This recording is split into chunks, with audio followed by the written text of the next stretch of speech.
প্রায় 2 সপ্তাহ লন্ডন সফর শেষে রোববার দুপুরে দেশে ফেরেন বিএনপির স্থায়ী কমিটির সদস্য সালাউদ্দিন আহমেদ।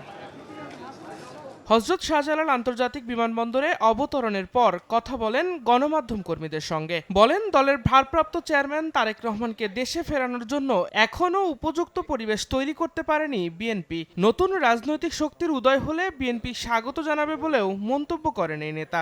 গণতান্ত্রিক পরিবেশে এবং বাংলাদেশের এই অবস্থায় নতুন রাজনৈতিক শক্তির যদি উদয় হয় আমরা স্বাগত জানাবো। আমাদের মাননীয় ভারপ্রাপ্ত চেয়ারপারসন জাতিকে ঐক্যবদ্ধ রাখার জন্য, থাকার জন্য আমাদের সকল প্রয়াস নেওয়ার জন্য নির্দেশনা দিয়েছেন। ওনাকে নিয়ে আসার জন্য সম্পূর্ণ পরিবেশ আমরা সৃষ্টি করতে পারিনি, সেজন্য অল্প কিছু সময় লাগবে, অতি অবশ্যই আসবেন উনি। এদিন জাতীয় প্রেস ক্লাবে এক আলোচনা সভায় অংশ নিয়ে বিএনপির ভাইস চেয়ারম্যান শামসুজ্জামান দুদু বলেন, এখন পর্যন্ত মানুষের আকাঙ্ক্ষা পূরণ করতে পারেনি অন্তর্বর্তী সরকার। নির্বাচনের তারিখ ঠিক করে দ্রুত নির্বাচিত সরকারকে দায়িত্ব হস্তান্তরের আহ্বান তার। আইন শৃঙ্খলা পরিস্থিতি যে কোনো সময় থেকে খারাপ।